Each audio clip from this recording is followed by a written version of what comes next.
Bienvenidos a una nueva edición de los programas que ha planteado la Facultad de Ingeniería de la Universidad de Antioquia en su programación sobre las sociohumanísticas. El Grupo de Ingeniería y Sociedad esta vez ha invitado al doctor José Guillermo Ángel, Memo Ángel, quien es economista de la Universidad de Jerusalén y es doctor en filosofía de la Universidad Bolivariana. El doctor José Guillermo Ángel ha editado varios libros que han sido traducidos a varios idiomas, entre ellos el idioma alemán y el inglés, que ha sido Mesa de Judíos y Una ventana al mar, de entre los que se conocen. El doctor José Guillermo Memo Ángel quiere en el día de hoy tener una charla acerca de lo que es el humanismo y las competencias, un tema de amplia difusión, y quiere enfocarlo hacia el deber ser como del el papel social que debe jugar el ingeniero dentro del mundo cada vez más civilizado, dentro de una comunidad, digámoslo así, científica. Podríamos comenzar, doctor José Guillermo Ángel, recordando parte de lo que fue la obra de Un Mundo Feliz de Aldous Huxley. En esta obra recordemos de que es casi que una apología al desarrollo tecnológico y cómo la tecnología logra tener un gran impacto en la formación social. De hecho, el primer capítulo del texto está enfocado directamente a lo que es la producción humana, la forma como se van produciendo hombres, ¿cierto? A través de la forma in vitro, el hombre que se va produciendo en un frasco, y se va haciendo una educación de ese hombre. ¿Qué podríamos decir ante estos avances que hoy tenemos, en los que cada vez, digámoslo así, la ingeniería genética ha venido dando grandes desarrollos, y no está muy lejano que esta obra de Aldous Huxley sea una realidad en nuestro medio? ¿Cómo ve usted, doctor José Guillermo Ángel, esa producción entre la tecnología y la producción humana? A ver, aquí se presenta algo que es el sueño de cualquier sistema de poder, y es poder multiplicar al hombre a manera de cómo se multiplica un jabón o cómo se multiplica una tela, producir hombres en serie con el fin de crear lo que hoy en día ya parte de esa teoría se llaman clones. Y ese clon es completamente manipulable, cumple con unas tareas esenciales y se reemplaza muy fácilmente por otro hombre que ya ha sido preparado para que dé lo mejor de sí mismo.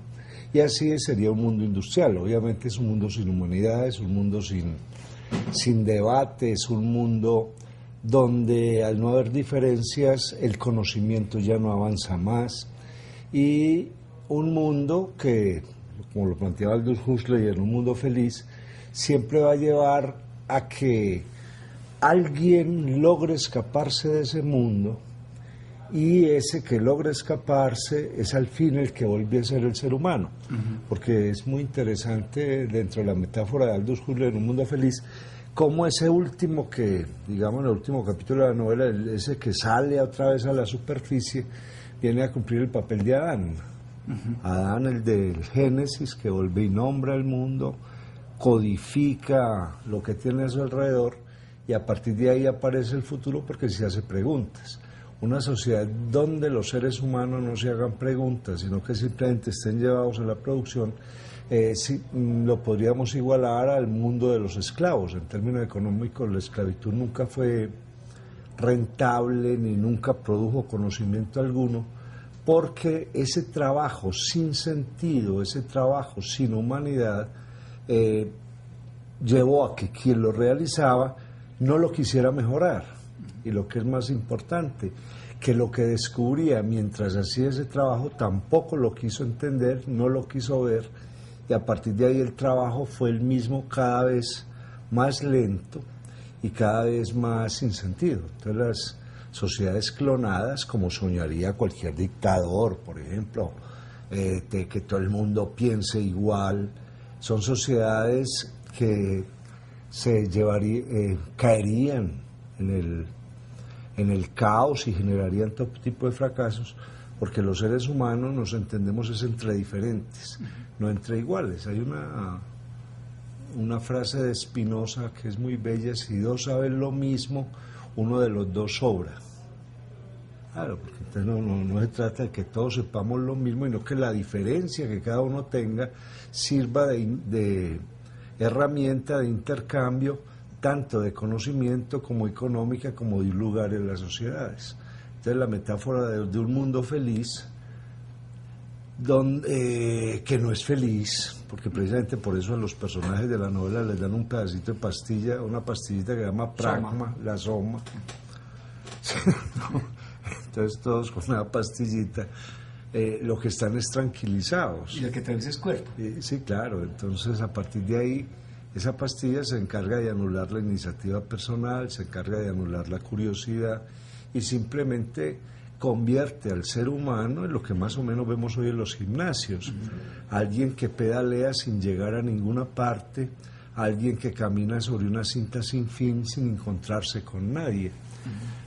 Se pierde entonces el mundo, porque se pierde el concepto de horizonte, se pierde el concepto de lejanía, que es donde se da el encuentro, y se da el encuentro con aquello que yo no sé. Y se pierde lo que Bertrand Russell llamaba la casualidad. La casualidad, que es lo que me plantea un problema, y a partir de ese problema logro la solución y avanzo. Entonces la metáfora de un mundo feliz es muy bella. Es ese mundo precisamente al que, si llegáramos, produciría ya el fin del mundo. Ya el fin del mundo, porque ya no vale la pena estar vivo. Es que prácticamente está planteando en el mundo feliz casi que ese sueño del paraíso. Esos hombres que no envejecen, que mantienen casi que una eterna juventud, entre comillas, porque ellos sí mueren, es decir, ellos tienen la posibilidad de vivir más años. Hace poco, inclusive en España, un médico español logró encontrar el gen que puede hacer una mayor prolongación de la vida, y dice que el hombre puede vivir 130 años, que un hombre de 100 años puede tener hoy 60 años, es decir, que puede trabajar hasta los 100 años tranquilamente y vivir 20 años de lo que es la pensión de su jubilación. Pero, es decir, hay formas en que se están buscando la manera de que la vida sea un poquitico más prolongada, y lo que se muestra en la obra de Aldous Huxley es que justamente es tal el avance tecnológico que los individuos disfrutan de muchos bienes tecnológicos, por decirlo, casi que consumen lo mismo. Son hombres que logran mantener la felicidad basada en los bienes y en los servicios que logra obtener, pero casi que se hace realidad un sueño de Hitler, y es como el de generar como ese Adán y Eva inicial, es decir, ese alfa y ese omega, esos primeros genes, y esos genes son los que se van a reproducir y van a determinar qué hombres son hábiles para los trabajos pesados, qué hombres son hábiles para el trabajo intelectual, ¿cierto? Entonces va a ser una clasificación social a partir de esa manipulación genética.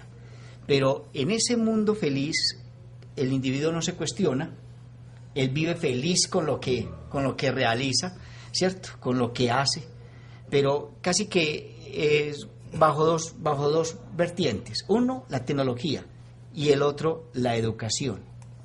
Entonces, ¿qué pasaría con la cultura? Es decir, si el hombre queda desprovisto, sino que el hombre es manipulado, gestado a partir de la tecnología, entonces, ¿dónde quedaría esa otra diferencia que marca al ser humano, que es la cultura? En otras palabras, lo que mis padres me han enseñado, porque allí, en ese mundo feliz, el individuo aparece sin padres. Sí, ahí hay como 4 cosas muy importantes. La primera, un hombre que mantenga un cuerpo en buen estado durante mucho tiempo, está condenado a trabajar durante mucho tiempo, porque lo que se plantea ahí es tener un cuerpo en buen estado para ser productivo todo el rato, lo que implicaría que si dura mucho hay que frenar la producción de otros hombres porque entonces no sabrían cómo reemplazarlos. ¿Cierto? En japonés hay una palabra muy particular que es tagochi. Tagochi es lo que grita un japonés cuando un compañero de trabajo se muere. ¿Cierto? Entonces el japonesito, chun, chun, chun, chun, tagochi, se vienen por él, y sientan a otro y ese otro sigue produciendo. Haciendo pues lo mismo. Entonces, cuando el hombre trata de cuidar el cuerpo, lo trata de cuidar en términos productivos, con una cosa dramática, de que si yo estoy produciendo permanentemente lo mismo, terminaré siendo reemplazado por una máquina. La máquina simplemente hace el trabajo repetitivo del hombre. La cultura sirve para eso, para que yo me le escape al trabajo repetitivo, para que yo me haga preguntas, para que busque hacerlo de otra manera. Porque al fin y al cabo las máquinas nunca se hacen una pregunta. Este micrófono, el computador, la cámara, nunca se harán una pregunta. Y al no hacerse una pregunta, pues no se plantean nada distinto. Entonces simplemente obedecen a una programación, como es más o menos lo que quieren hacer ahora con el ADN, que descubren la programación del ADN y ya quieren que nosotros nos comportemos como máquinas, que estemos predispuestos a lo que dice el ADN, cuando la cultura es lo que hace que eso que me dice el ADN yo lo pueda transformar y lo pueda cambiar. Entonces viene ese primer elemento. Segundo, se pierde el concepto de libertad. La libertad humana está en mejorar lo que yo hago, para no quedar esclavizado de lo que estoy haciendo. Entonces lo planteaba Hegel de una manera muy inteligente: si yo hago vasos, trataré de hacer vasos cada vez mejores. De lo contrario, quedaré siendo esclavo de este vaso que no he sido capaz de mejorar.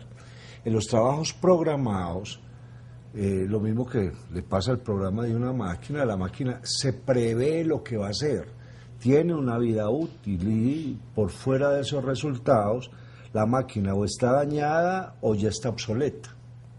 Entonces,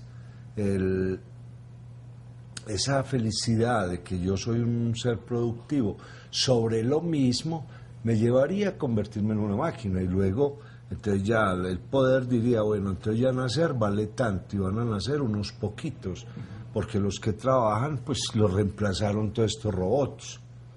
¿Cierto? Y aparece otro elemento, y es plantearse si la felicidad me la dan los objetos. Un yerno de Marx, que se llama Paul Lafargue, que escribió un libro que se titula El derecho a la pereza, decía, o dentro de la utopía que planteaba, cómo las máquinas harían el trabajo por el hombre, para que el hombre pudiera pensar cosas diferentes a las que se habían pensado hasta ahora. Entonces buscaríamos un ocio creativo, buscaríamos una posición en el mundo mucho más real, tendríamos una mayor educación sentimental, porque el hombre que permanentemente trabaja es un hombre que está dejando de ver el exterior, es un hombre que no se está planteando cuestiones sentimentales, es un hombre que no está descubriendo lo que contiene su memoria, es una persona muy desprotegida porque carece de memoria, de pasado.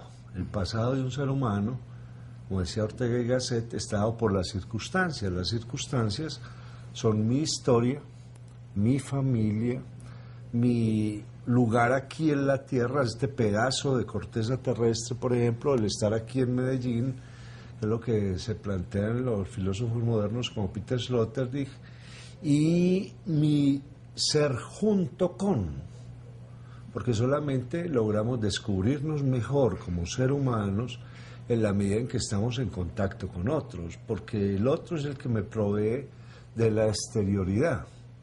¿Cierto? Si no estuvieran, por ejemplo, estos muchachos aquí, yo no sabría que sería un muchacho.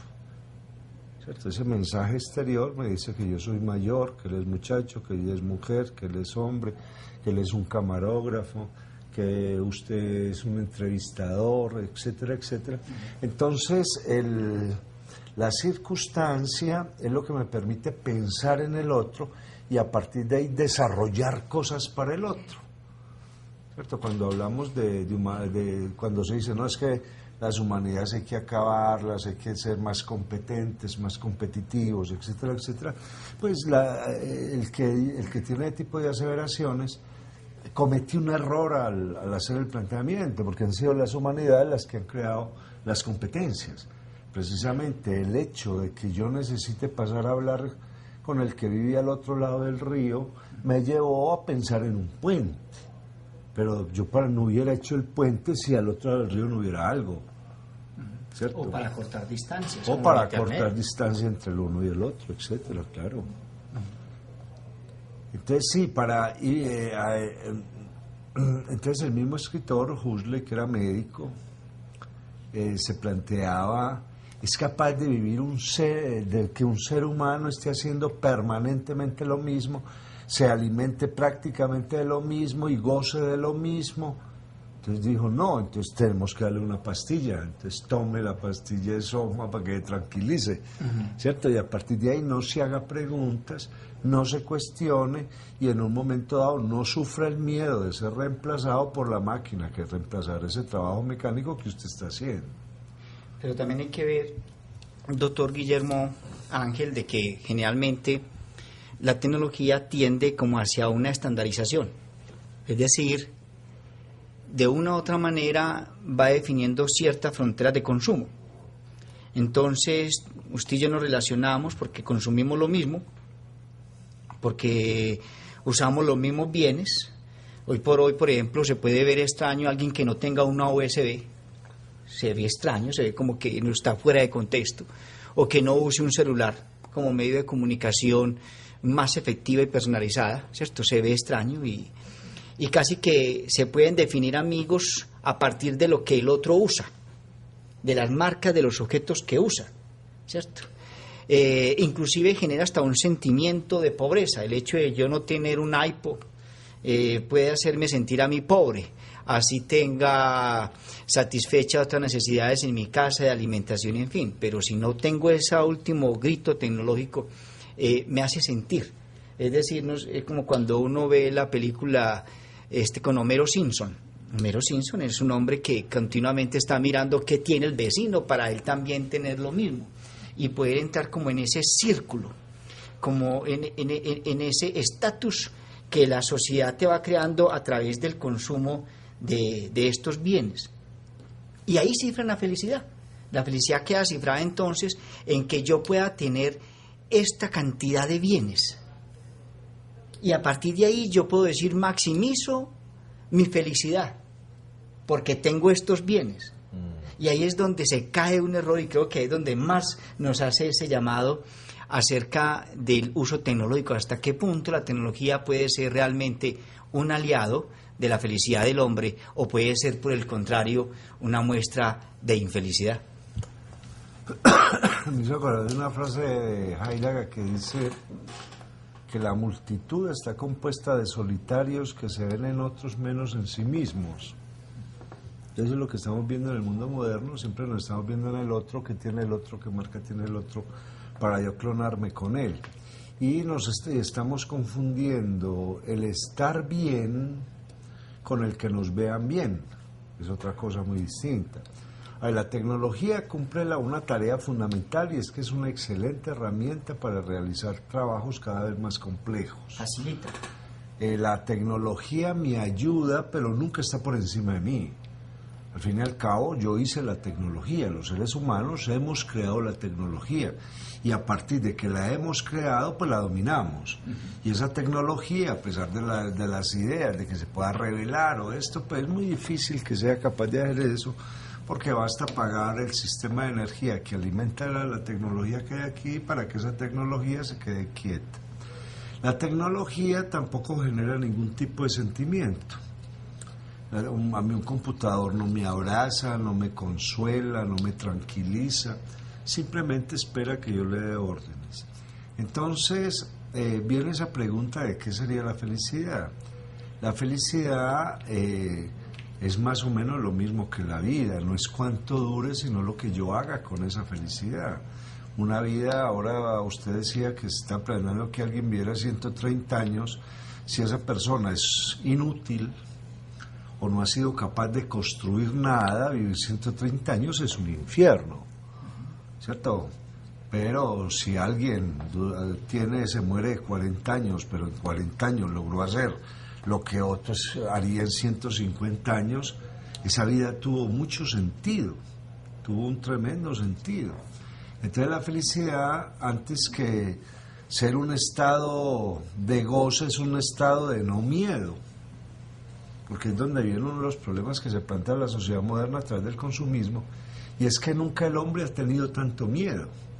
Por eso hoy en día los hombres no se rebelan. ¿Por qué? Porque tienen miedo. ¿Y de qué tienen miedo? De que tienen que pagar mañana lo que deben, lo que compraron.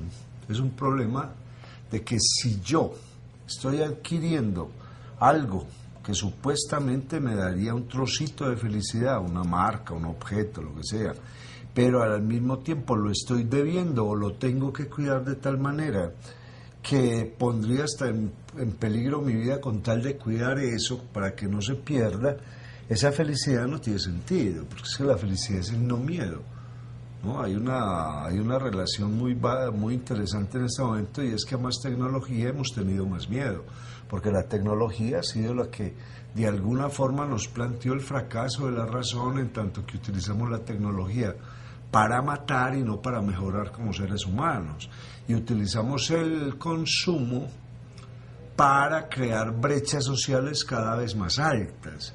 Dejamos de ser ese ser inteligente que utilizaba las cosas por el uso y el beneficio que me daba. Entonces simplemente el costo-beneficio, yo me compro esto y me da este beneficio.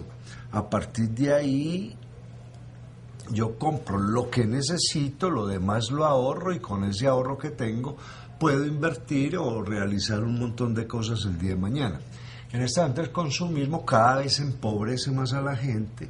De hecho, los Estados Unidos, en este momento en que estamos hablando de la recesión económica de los Estados Unidos, lo que estamos encontrando es toda una cantidad de gente que siempre compró el último modelo, deben un montón de dinero y no pueden volver a consumir. Entonces se está enfrentando unos productos cada vez más envejecidos porque aparecen nuevos, con una frustración muy alta, y es que como no ha pagado el viejo, no puede consumir el nuevo, y lo que él creía que era felicidad se le volvió miedo, se le volvió exclusión, se le volvió algo que lo coloca en cuestionamiento en la vida. Entonces ahí el consumismo y la tecnología no le están ayudando al ser humano. La tecnología le ayuda al ser humano en la medida en que se me convierte en una herramienta para yo hacer un buen trabajo, hacerlo más rápido, más efectivo y tener más tiempo de ocio, pero no para seguir trabajando. Pues es que ahí es donde se cumple la tesis que planteaba por Lafargue: si la máquina hace el trabajo por mí, pues entonces yo tengo mucho más ocio para estar vivo, para sentirme vivo y realizar la vida como ser orgánico. Pero si yo estoy usando la tecnología para trabajar más, lo que estoy es esclavizándome de algo que el resultado último no es bueno, porque no me está permitiendo vivir mejor, me está permitiendo consumir y generar miedo. Entonces el gran miedo hoy en día, por ejemplo, cantidad de gente que se esclaviza frente a un trabajo con tal de que no lo eche, porque necesita comprar. Pero a su vez la tecnología facilita, la tecnología nos permite ser más productivos. El problema del uso tecnológico es realmente no saber para qué sirve la tecnología en cuanto a relaciones sociales. Es decir, darle una primacía superior al hecho tecnológico que a las mismas relaciones humanas. Mi relación con el otro. Uno ve, por ejemplo, que el joven de hoy puede pasar horas, días enteros frente a un monitor, frente a un ordenador, y tener amigos en el resto del mundo, ¿cierto? Tener amigos desde aquí, en Japón, en fin, en diferentes lugares, pero esa persona no está más allá de su cuarto solo, sentado frente a su monitor. Y solamente sus amigos están vía electrónica. Pero cuando ese individuo se para ese computador, se sale de su cuarto, ese individuo es tremendamente asocial. Ese individuo no logra entender también el otro, es decir, esa cercanía. Aparentemente la tecnología como que nos afría en ello, nos hace de pronto menos comprensibles o menos cercanos al tacto, al poder estrechar una mano, al saludo, al conversar así frente a frente. Uno casi que se puede hasta asustar, inclusive, de saber de que hay gente que se novia vía internet, ¿cierto? Consigue una novia virtual y se casan hasta por internet. Entonces yo considero que eso da un cambio total en las relaciones sociales. Y ahí es donde la tecnología plantea un problema social inmenso. A ver, el problema, cada vez que aparece un concepto nuevo, cambia el mundo. El mundo es distinto después de cada concepto nuevo. Anteriormente la gente tenía que salir a la calle para conversar con el otro. Aparece un señor que escribe cartas y otro que dice yo se las llevo, entonces te escribe cartas y se las lleva y la gente deja de hablar con el otro. Pero en la carta desarrolla un pensamiento en orden que es el que le exige la escritura. Entonces tiene que aprender a escribir, tiene que aprender a escribir gramática, etcétera, etcétera. Y ya diríamos que la relación que se da a través de la conversación, al darse a través de la escritura, se da una relación mucho más intelectual, mucho más profunda. Ya no es hola, ¿cómo estás? Y estar cambiando de tema, sino que exige mucha atención y eso permite desarrollar unas formas de escritura hasta llegar a las grandes correspondencias de las que nos nutrimos en el siglo XVI, XVII y XVIII. Luego aparece el telégrafo, llegamos mucho más lejos, y cómo yo mandarle un mensaje a alguien que yo no conozco, y ese que no conozco me va a creer. ¿Cierto? Entonces hay un señor con un sistema Morse, y el otro, sí, ya viene el tren, va a llegar a tal hora, etcétera, etcétera. Y ese no saber quién es el otro nos llevó a que fuéramos más precisos en lo que decíamos, porque nos tenían que tener confianza. Porque si el otro me decía, el tren de Utah salió a las 3:10 y debe llegar, porque no hay nada sobre la carrilera, en 3 horas, el de la estación a 3 horas de Utah confiaba en alguien que no tenía idea quién era. Entonces nos llevó a ser muy honestos, tremendamente honestos. Lo que está sucediendo ahora con las redes de internet es creando un nuevo sistema que puede que nos enfríe, como puede que nos descubra otras posibilidades mayores. De comunicación. De comunicación, de honestidad, por ejemplo. Mientras el otro viene donde mí, yo me preparo para que me vea bien. Y ahí juegan las apariencias. En la red esas apariencias se han venido muy abajo, porque las conversaciones son cada vez más rápidas, tocan cada vez más temas y desaparecen otros tabúes. Ahora, ¿dónde está el peligro de la tecnología? Que creamos que esa tecnología, que sin esa tecnología no seríamos capaces de vivir. Claro, ahí sí hay un problema muy grave. Entonces hay un montón de gente dependiendo de la tecnología, y si se va la energía y no funcionan las pilas o lo que sea, no saben multiplicar, no saben escribir y le tienen miedo al otro. Claro, indiscutiblemente, a más lejanía, más timidez, mucha más timidez, porque el otro me es necesario, primero para comunicarme con él en tanto que existe como ser humano. Entonces, el hecho de que yo a usted le hago así, entonces eso me certifica que usted sí está ahí, que no me lo estoy imaginando. Saber que yo existo como especie y que el otro me puede interpelar en un momento dado. Entonces lo que sí hemos descubierto con la tecnología es que somos mucho más intolerantes, porque consideramos de que el sistema está ayudándonos a ser mejor y no nosotros mismos ayudarnos a ser mejor nosotros mismos. Entonces sí se generan unas cosas muy fuertes de intolerancia que se va dando porque estoy encerrado. Por ejemplo, no es lo mismo una persona que se desplaza en un vehículo de su casa al lugar de trabajo, en un vehículo particular, al que se desplaza en bus, en metro o a pie. El que va en el vehículo particular nunca ha salido de la propiedad privada. O sea, sigue metido en su mundo. Sí, sigue metido en su mundo, etcétera, etcétera. Y nada extraño sucede ahí. El que monta en bus, el que va en metro, el que va a pie, le toca enfrentarse a un montón de gente, le toca enfrentarse a lo que no creía, le toca ser solidario, le toca dar permiso, ceder el puesto, entender que hay olores, que hay nuevas formas, que hay otra gente y que el mundo se mueve alrededor de él. Entonces es indiscutible que el que está en contacto con el otro desarrolla más habilidades de comunicación y habilidades sentimentales que el que está planteándose todo a través de una máquina, ¿cierto? Porque la máquina de todas maneras me deforma la realidad. Yo puedo estar enamorado de una muchacha muy bonita, pero yo en la pantalla la veo de este tamaño. Claro, es que la estoy viendo simplemente al otro lado, pero a través de una pantalla, pero no en forma real, es decir, no la percibo realmente tal y como es. Se está virtualizando.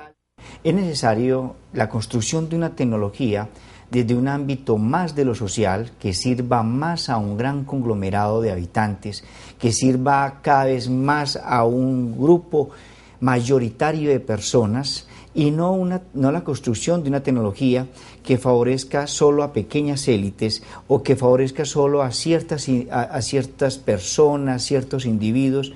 No, el doctor José Guillermo Ángel nos aclara entonces de que es necesaria la construcción social de una tecnología. Demos entonces aquí por terminado esta primera parte de la charla del doctor José Guillermo Memo Ángel y invitamos a nuestros alumnos a que escuchemos o pasemos a una segunda parte de la conferencia que podríamos titular La ética social y el ingeniero. Quedan invitados entonces a nuestra segunda conferencia. Mil gracias.